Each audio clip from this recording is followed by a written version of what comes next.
उन्वान अधूरी दुआ।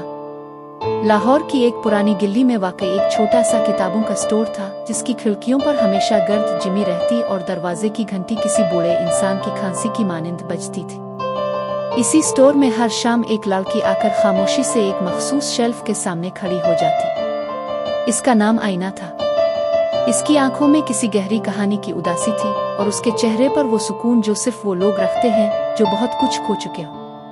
एक दिन वो शेल्फ पर पड़ी एक पुरानी किताब को छू रही थी कि अचानक किसी मर्द की आवाज इसके कानों में पड़ी। ये किताब बहुत कम लोग समझ पाते हैं। आईना चौंक कर पीछे मुड़ी।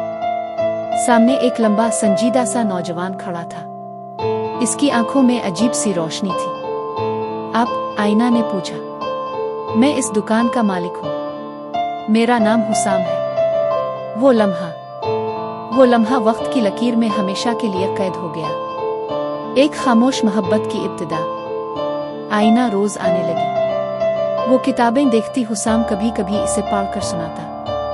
आहिस्ता आहिस्ता दोनों के दरमियान लफ्जों के बजाय खामोशी बोलने लगी। हुसाम एक मुसन्निफ था। वो अधूरी कहानियां लिखता था क्योंकि इसकी अपनी जिंदगी भी अधूरी थी। इसकी मंगेतर एक हादसे में मर चुकी थी और वो तब से मोहब्बत पर यकीन खो चुका था।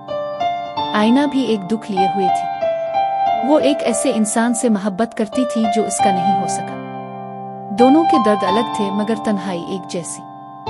दिलों की सरगोशी। एक शाम बारिश हो रही थी। आईना दुकान में दाखिल हुई, बाल गीले थे, आंखों में अजीब सी बेचैनी। हुसाम, क्या मोहब्बत हमेशा अधूरी रहती है? हुसाम चौंका।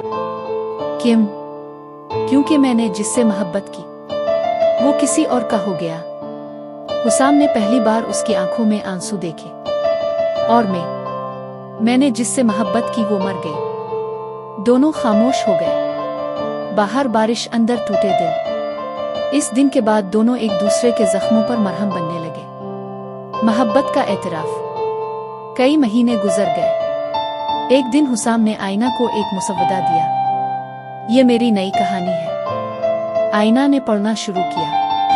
कहानी एक लड़की की थी जो एक मुसन्निफ से मोहब्बत करने लगती है। आखिर में लिखा था, ये कहानी इस लड़की के लिए है जिसने मेरे दिल को दोबारा जिंदा किया। आईना की आंखों में आंसू आ गए। हुसाम, क्या ये?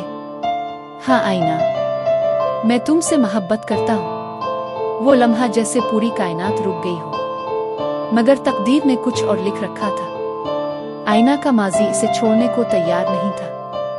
जिस इंसान से वो पहले मोहब्बत करती थी वो अब वापस आ गया था। वो इससे शादी की पेशकश कर रहा था। मैंने तुम्हें हमेशा चाहा, बस गलत वक्त पर। आईना उलझन में थी। उधर हुसाम को एक बड़ा पब्लिशर मिला। वो चाहता था कि हुसाम बैरून मुल्क जाकर लिखे। दो मोहब्बतें, दो रास्ते, एक फैसला, जुदाई। आईना ने हुसाम से मुलाकात की। मैं नहीं जानती मैं क्या चाहती हूँ, हुसाम ने धीरे से कहा। मोहब्बत कभी जबरदस्ती नहीं मांगी जाती आईना। अगर तुम जाना चाहती हो तो जाओ। आईना रूदी। मैं तुमसे मोहब्बत करती हूँ और यही काफी है। हुसाम बैरून मुल्क चला गया। आईना ने दूसरी शादी कर ली, मगर दिल, वो हमेशा अधूरा रहा। 10 साल बाद हुसाम एक मशहूर मुसन्निफ बन चुका था। इसकी किताब अधूरी दुआ दुनिया भर में पढ़ी जा रही थी। एक दिन लाहौर में इसकी किताब की तकरीब थी। आईना वहां आई। उनकी नजरें मिले। वक्त जैसे पीछे लूट आया। कैसी हो? जिंदा हूं, बस। वो दोनों मुस्कुराए मगर आंखें सब कह रही थी, आखिरी सच। आईना ने कहा, मैंने तुमसे कभी मोहब्बत करना बंद नहीं किया। हुसाम ने जवाब दिया, और मैंने कभी तुम्हें अपनी कहानियों से नहीं निकाला। वो दोनों जानते थे कि वो एक दूसरे के हो नहीं सकते, मगर वो एक दूसरे की रूह में हमेशा जिंदा रहेंगे। इख्तिताम। मोहब्बत हमेशा हासिल होने का नाम नहीं। कुछ मोहब्बतें दुआ बनकर दिल में रह जाती हैं, और हुसाम और आईना एक ऐसी ही अधूरी दुआ थे।